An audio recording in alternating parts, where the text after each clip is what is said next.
go to the hot subject.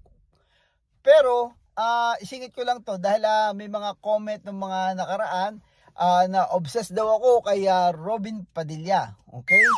Actually, I'm gonna be honest. Dahil itong ating mga subscriber, parang mga kamag-anak na ng turing ko dito. Lagi ko nakakausap at pag nagkakape ako, sila ang kasama natin. So, i-share ko sa inyo to. Si Robin Padilla ay malaki na itulong sa aming mag-asawa.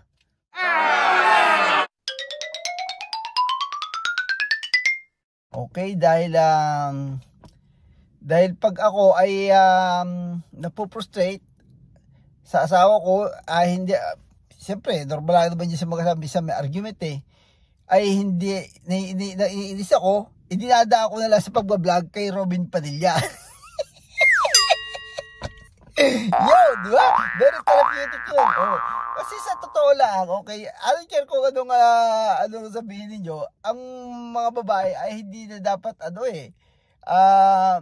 huwag nyo kukontrahin. Pagka naiinis sa inyo, just walk away, maghalaman kayo, or either pumasok kayo dito sa kotse at mag-vlog kayo kay Robin Padilla. Doon yung ibuhos ang inyong galit. yun ang totoo doon. Kasi naman itong si Robin Padilla, actually pang plan B ko lang siya okay? Kaya nga pag nakita ng misis ko na nag-vlog ako kay Robin Padilla, ay alam niya na inis ako sa kanya. So, talagang walang ubos yan Walang ubos ang kabobohan, ang katagaan niyan. Sa Senado. At pang-plan B lang naman siya, okay? Oo. At talagang diadaan na lang natin sa tawa. Meron akong insight na naniniwala ako na dahil nga itong lately ay lumabas na itong SD card na walang katiyakan kung sino talagang tunay na nanalo. So itong aking insight kay Robin Padilla, talagang sa mind conditioning, di ba? Ang tawag nila doon sa mga fake survey, maglalabas na sila. So meron niyang purpose, okay? Yun mind conditioning.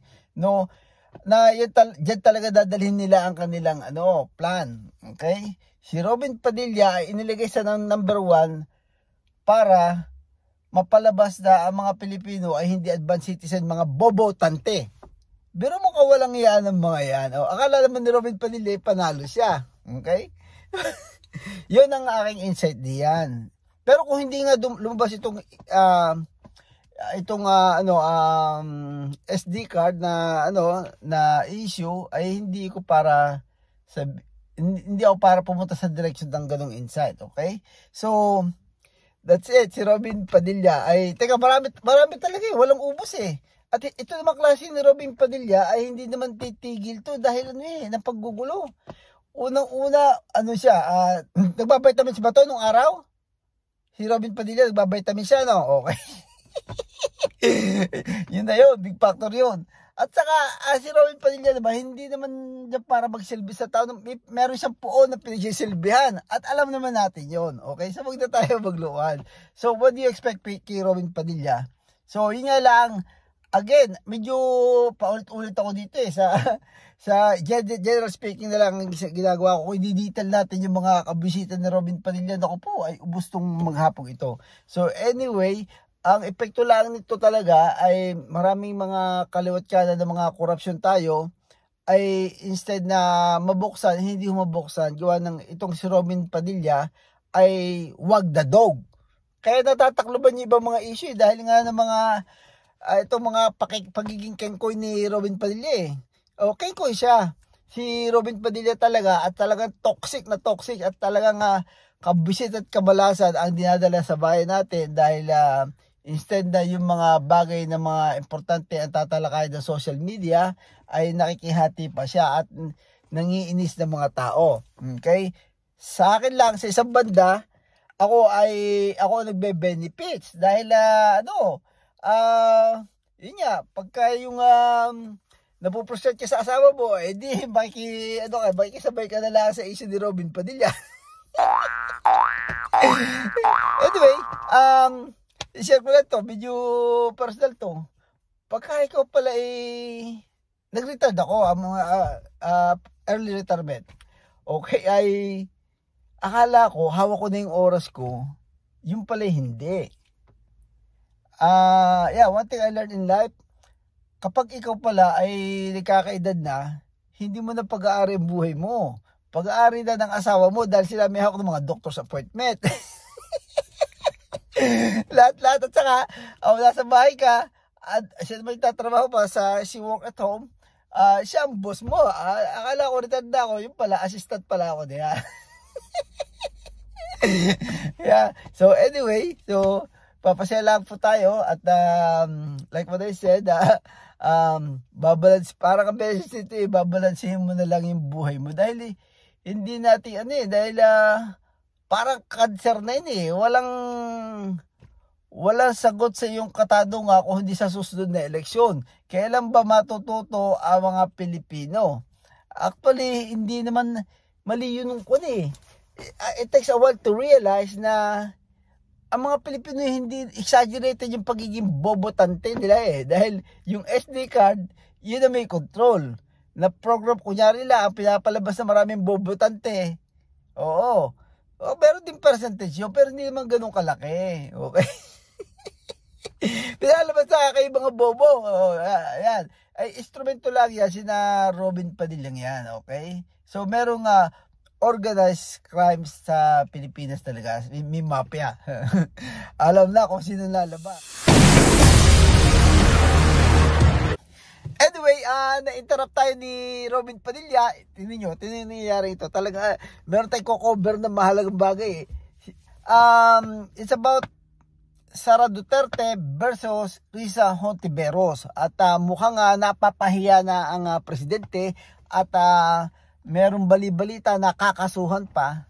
So, kung natatandaan ninyo, itong si Vice President Jomar Binay ay nasira ang pangalan nung ini-announce niya na siya ikakandidato for presidente. Napakaagang ini-announce at binasag siya ni Trillanes. So, this time around, ang problema kay Vice President Sara Duterte ay hindi lang si Risa Hontiveros ang ang bumabanat sa kanya, napakarami. So, kung sinong babanat kay Sara Duterte ay talagang rising star siya, okay? So, si Rapi Tulfo bumanat din kay Sara Duterte at marami pa mga bumabanat, okay? So, kung sino more hardship and dedication dito sa pagbagsak kay Sara, kailangan tuluyan niya ng kasuhan.